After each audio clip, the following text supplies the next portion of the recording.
내일부터 우리가 5일간 성경 통독의 시간을 갖습니다.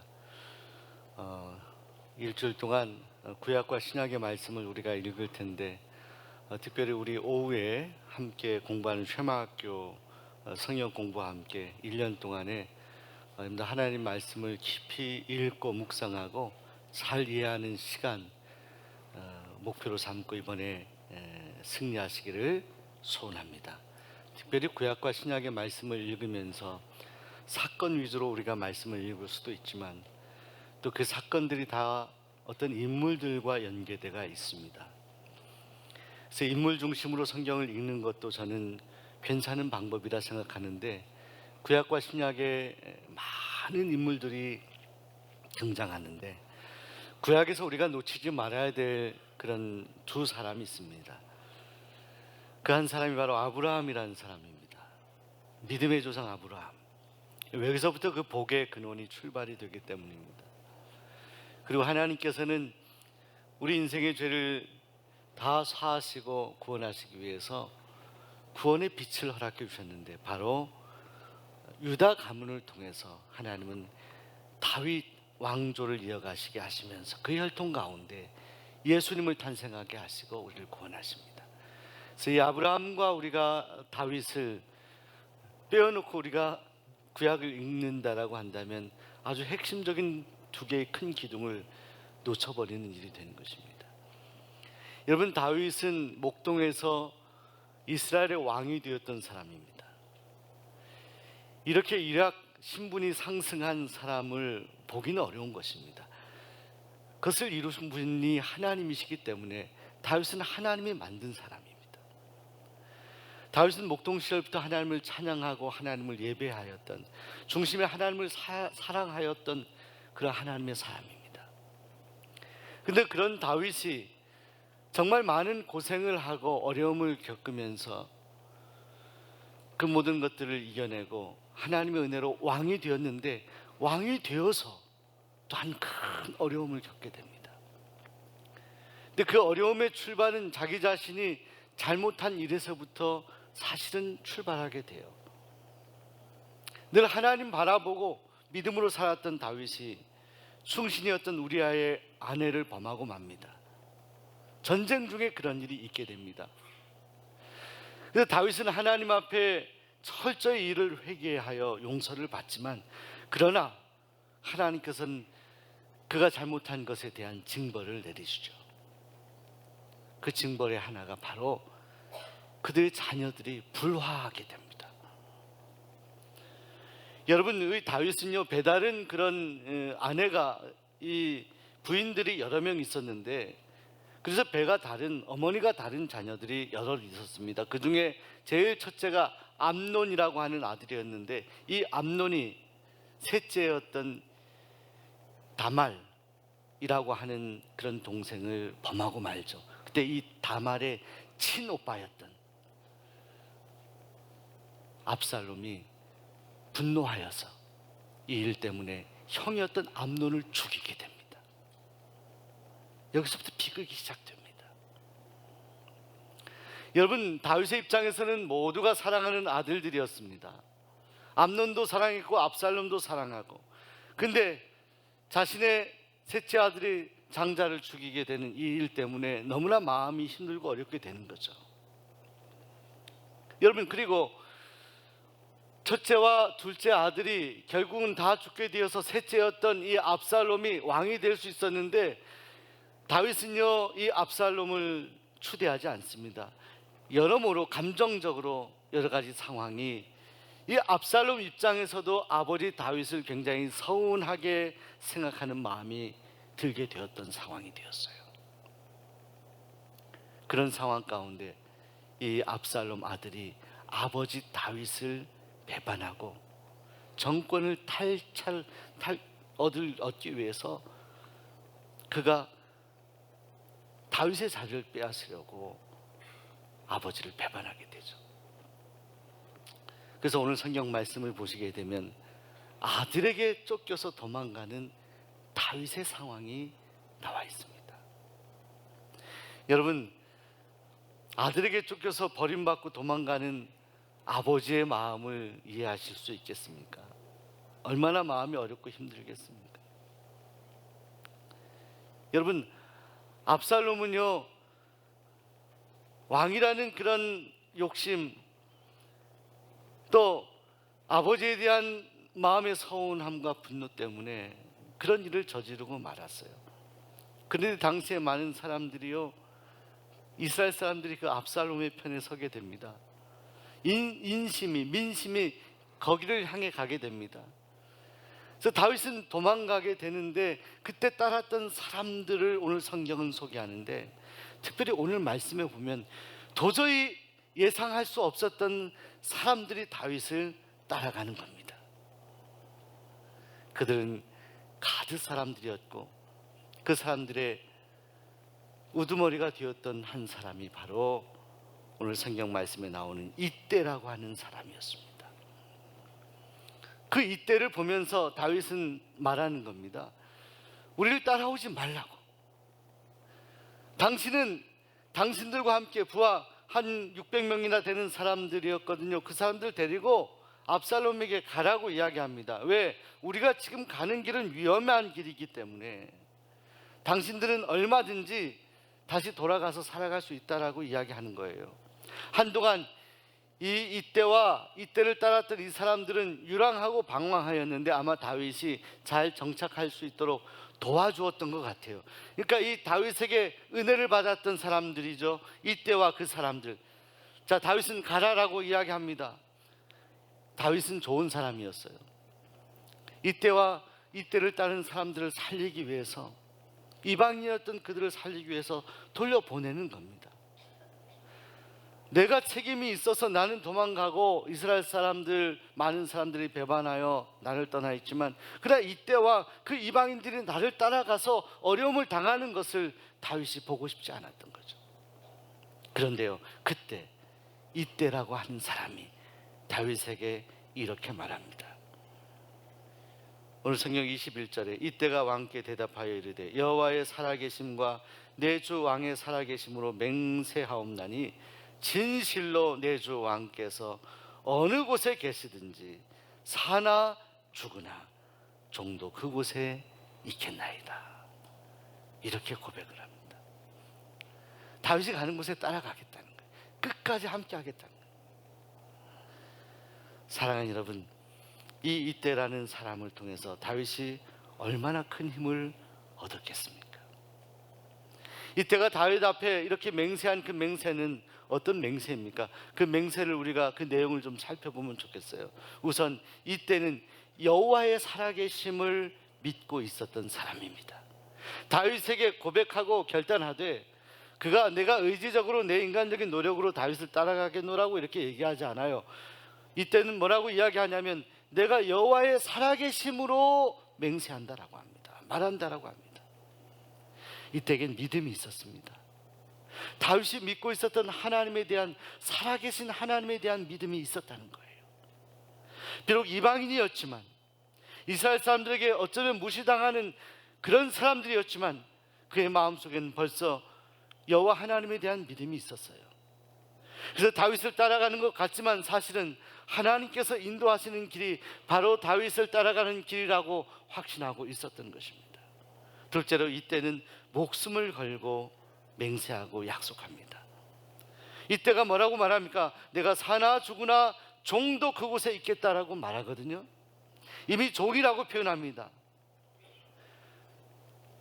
다윗의 종, 끝까지 따라가겠다라고 이야기하면서 내가 사나 죽으나 나는 당신이 있는 그곳에 있겠습니다. 여러분, 지금 이때와 다윗이 대화하고 있는 장소가 어디입니까? 이제 곧 시냇가를 건너서 눈물 흘리면서 그곳을 떠나는 장면이 나오거든요. 아무도 다윗과 함께하고 싶어 하지 않았던 그런 자리입니다. 왜? 다윗은 위험한 길을 갔거든요. 당시의 대세는 압살롬이었어요. 곧 압살롬이 왕위를 찬탈할 것 같은 분위기였어요. 외로운 자리, 힘들었던 자리, 고난의 길이었습니다. 그런데 그 길을 이때가 따라가는데 사나 죽으나 나는 이 길을 가겠다라는 거예요. 목숨을 건 이때의 결단입니다. 여러분, 이때는 그 길이, 다윗이 가는 길이 다윗과 함께하는 길이 옳은 길이라 생각했습니다. 그 옳은 길에 자신의 목숨을 바꿀 수도 있다는 겁니다. 나는 살아도 괜찮고 죽어도 괜찮다는 거예요. 나는 죽음을 각오한다는 거예요. 왜냐하면 지금 다윗과 함께 가는 그 길이 하나님께서 원하시는 길이라고 믿고 있었기 때문입니다. 여러분, 구세군의 창시자 윌리엄 부스라고 하는 사람이 있습니다. 그분이 전도 사역을 하다가 아주 심한 병에 걸려서 병원에 가보니까 이렇게 전도 사역을 하고 건강을 챙기지 않으면 어쩌면 1년 후에 세상을 떠날 수도 있다는 판정을 받게 됩니다. 이것을 놓고, 이 진단을 놓고 이 윌리엄 부스가 기도하는데 하나님께서 그 마음에 뜨거운 마음을 부어주십니다. 여러분, 제가 여러분 성도님들이 그런 병에 걸렸다라고 생각할 때 저는 그렇게 권면할 것 같아요. 한 해 동안은 정말 건강을 살피기 원합니다. 전도 사역을 좀 쉬고 그렇게 하시기 바랍니다. 이렇게 말할 수 있을 것 같거든요. 그것이 상식이잖아요. 근데 여러분, 이 윌리엄 부스의 마음에는 기도할 때 그 감동을 주는 거예요. 하나님이 주신 생명이 아깝지가 않은 생각이 드는 거예요. 얼마 남지 않은 진단을 받았다라고 하면 얼마 남지 않은 그런 시간 동안에 더 하나님을 위해서 살아보고 싶은 마음이 생겨서 1년 동안 더 열심히 기도하며 전도를 했다는 거예요. 죽음을 두려워하지 않고 죽음의 길을 선택했다는 거예요. 그런데 여러분, 놀라운 일이 생겼습니다. 이 윌리엄 부스가 1년 동안의 그 병이 점차 회복되어서 완전히 깨끗하게 고침을 받게 됩니다. 사랑하는 여러분, 때로 우리가 주님의 자녀로서 살아갈 때 우리가 어떤 위험한 길, 어려운 길, 험난한 길을 우리 마음에 하나님이 감동하실 때가 있어요. 일반적으로 상식적으로 생각해서 많은 사람들에게 물어봐도 이것은 아니다라고 판단하는 것인데 우리 마음에 그 은혜를 부어주실 때가 있다라는 거예요. 자, 그런데 그때는 그 길을 가야 합니다. 오늘 오후에 우리 신앙송 협회의 귀한 신앙송을 듣겠는데, 여러분, 안중근 의사의 길이 바로 그 길이었어요. 신사참배 거부했던 많은 믿음의 선각자들, 선배들의 길이 바로 그 길이었어요. 죽음까지도 하나님께 맡기고 옳은 길을 가고 믿음의, 신앙의, 양심의 길을 걸어가는 것, 이것이 바로 이때가 선택한 길이었습니다. 그리고 세 번째로, 이때가 맹세한 그 맹세는 자신이 있어야 할 자리를 지켰던 그런 결단이었습니다. 사랑하는 여러분, 이때는 언제나 다윗이 가는 길 끝까지 따라가겠노라고 이야기합니다. 자신이 있는 지금의 이 자리, 다윗을 따라가는 이 자리가 옳다라고 생각했어요. 남들이 볼 때는 위험한 길, 어려운 길, 어쩌면 죽음을 당할 수 있는 길이라고 생각했지만 이때는 바로 그 자리가 자신이 있어야 되는 자리라고 생각하며 끝까지 다윗이 가는 길을 따라가겠노라고 합니다. 어디를 가든 죽음의 골짜기까지도 나는 갈 수 있다라고 이야기합니다. 이 말에 다윗이 얼마나 감동했을까요? 얼마나 고마워했을까요? 사랑하는 여러분, 오늘 여러분도 누군가에게 이때와 같은 존재가 되시기를 소원합니다. 누군가에게 큰 힘이 되고 용기가 될 수 있는 그런 사람들이 되시길 바랍니다. 여러분, 많은 사람이 주변에 있다고 우리가 꼭 행복한 것은 아닙니다. 다윗이 이때 한 사람의 고백, 이방인 한 사람의 이 고백을 통해서 아마도 큰 힘을 얻었을 터인데요, 여러분, 때로 우리 주변에 사람이 없고 나를 지지하고 나를 도와주는 사람이 없다고 낙심하지 마시기 바랍니다. 내 환경이 그렇게 나를 몰아가도 절망하지 마시기 바랍니다. 때로 여러분에게 격려해 줄 수 있는 믿음이 있고 신앙 양심을 지키고 옳은 길을 가는 이때와 같은 어떤 한 사람이 여러분을 격려할 수도 있어요. 그때 여러분들 용기를 가지세요. 그것은 달리 말하면 하나님이 여러분과 함께 하신다는 증거예요. 다다익선이라는 말이 있습니다. 많은 것이 좋다. 그러나 그렇지 않을 때도 있어요. 많은 사람이 나에게 등을 돌렸더라도 때론 여러분이 믿음의 길을 가고 좋은 길을 가고 있을 때 여러분과 동행하는 누군가 한 사람이 여러분을 격려할 때 그 격려를 아낌없이 마음에 품고 힘을 내시기 바랍니다. 그런데 더 중요한 것이 있습니다. 여러분이 누군가에게 이때와 같은 사람이 되는 것보다 더 중요한 것은 여러분이 하나님께 이때와 같은 믿음의 사람이 되고 충성스러운 사람이 되는 것입니다. 하나님 앞에. 여러분, 사순절에 예수님이 바로 우리 하나님 앞에 충성스러움으로 믿음으로 끝까지 십자가를 지시고 십자가에 매달리시고 죽으셨어요. 고독하고 외롭지만 그 길이 우리 하나님께서 우리가 있어야 될 자리라고 말씀하실 때 우리는 하나님 앞에 십자가에 매달리시면서 그 자리를 거부하지 아니하시고 끝까지 그 자리 지키셨던 그 주님의 뒤를 따라가야 합니다.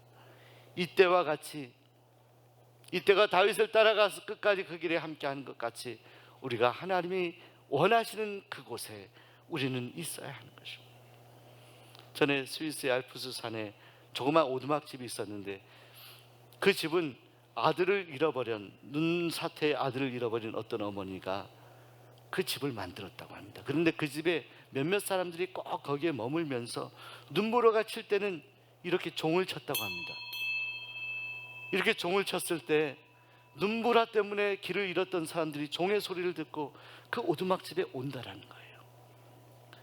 여러분, 그 골짜기 외롭고 힘들었던 그런 집에, 조그만한 집에 누군가 사명감을 가지고 사람들이 꼭 있었던 것처럼 때론 오늘 우리에게 눈부라치는 세상 속에서 우리로 하여금 이런 종을 울리게 하는 그런 조그만 오두막을 우리로 하여금 지키게 하는 그런 사명을 우리에게 주실 때도 있습니다. 그러나 그 자리를 우리가 지킬 때 하나님께서 우리에게 은혜 주시고 우리를 거룩한 주님의 도구로 사용하시는 겁니다. 그렇다면 여러분, 우리가 가야 되는 그 자리, 이 사명의 자리, 우리가 꼭 있어야 되는 그 자리, 종이 그곳을 지키겠습니다라고 하는 이때의 고백과 같은 그런 사명을 우리가 감당해야 되는 이유는 어디에 있을까요? 그 이유는 무엇일까요? 전에 중국 선교의 개척자였던 허드슨 테일러가 중국 선교를 하겠다고 나선 몇몇의 이 선교자 후보생들과 대화를 하는 가운데 그들에게 질문을 했다고 합니다. 왜 중국 선교사로 가려고 합니까? 그때 한 사람이 이렇게 대답했다고 합니다. 많은 중국에 있는 영혼들을 구원하기 위해서입니다. 또 어떤 후보자는 이렇게 대답했다고 해요. 그것이 중국을 변화시킬 수 있는 유일한 방법이기 때문입니다. 근데 그 후보자들 가운데 누군가 한 사람이 허드슨 테일러에게 되묻는 질문을 했다라고 합니다. 우리가 이게 당신이 중국 선교하며 그 숱한 고생을 하면서 중국에서 귀한 선교 사역을 감당하셨는데 그러면 당신은 그 일을 감당하게 된 이유가 무엇입니까? 그때 허드슨 테일러가 이렇게 대답했다고 합니다. 네, 좋은 질문입니다. 저는 단 하나 이유 때문에 그곳에 있었습니다. 왜냐하면 그곳에 있는 중국 사람들을 사랑했기 때문입니다. 그리고 그 사랑을 하나님께서 저에게 부어주셨기 때문입니다. 사랑 때문이다. 사랑은 여러분, 오늘 우리가 외롭고 힘들어도 우리가 있어야 되는 그 자리, 또 우리가 감당해야 되는 그 사명을 감당해야 되는 이유는 오늘 하나님이 여러분을 사랑하셨기 때문에, 그리고 그 사랑으로 여러분이 누군가를 사랑하기 때문 아닐까요? 제 선친께서 과거에 처음에 목회하실 때, 제가 아기 때 강원도 춘천 근처에 아주 가보니까 산비탈 같은 곳인데 가보니까 앞에 호수가 있더라고요. 겨울에는 얼음이 얼어서 얼음이 깨지는 소리가 막 들리는 곳에서 그 목회를 하시고 사택이 바로 거기에 있었습니다. 아버님이 7년여 전에 소천하시고 그곳을 어머님이 꼭 방문해 보고 싶어 하셨습니다. 특별히 그 당시에 그 어렵고 힘든 교회에 함께 동역하며 도왔던 한 장로님이 계셨다고 합니다. 산에서 나무를 해가지고 와가지고 불을 떼가지고 사택에 군불을 지피고 교회 모든 청소를 다 하고 그분이 아직도 그 교회에 계신다는 소식을 듣고 어머님 모시고 가보았는데 아직 그곳에 계셨어요. 80세가 넘으신데. 근데 그 장로님의 사연을 들어보았습니다. 반가워하시면서 저에게 그러더라고요. 사택에 여기가 바로 이 목사님의 아기 때 여기 누워서 그렇게 자라던 곳이고 여기에 불 떼려고 나무를 해다가 주셨다고 그러더라고요. 너무너무 고마운 장로님이시다. 그런데 그 이후에 저희 선친께서는 그 다음에 사역지를 옮기셔서 시골교회 사역을 하셨습니다. 그 이후에 이 장로님에게 참 어려운 일이 많이 생겼어요. 아내를 잃어버리고 또 당시에 정말 공부를 잘 인류대학에 간 아들이 외국에 갔을 때 사고로 소천하게 됩니다. 저는 마음이 너무나 안타까웠어요. 그렇게 헌신하고 그렇게 애를 썼는데 어떻게 이런 일이 생길 수 있을까? 그런데 그 이유보다 더 궁금했던 것은 그 고난과 고통 가운데서도 아직 그 장로님이 그 시골 골짜기에 있는 이 교회를 섬기고 계시다는 거예요.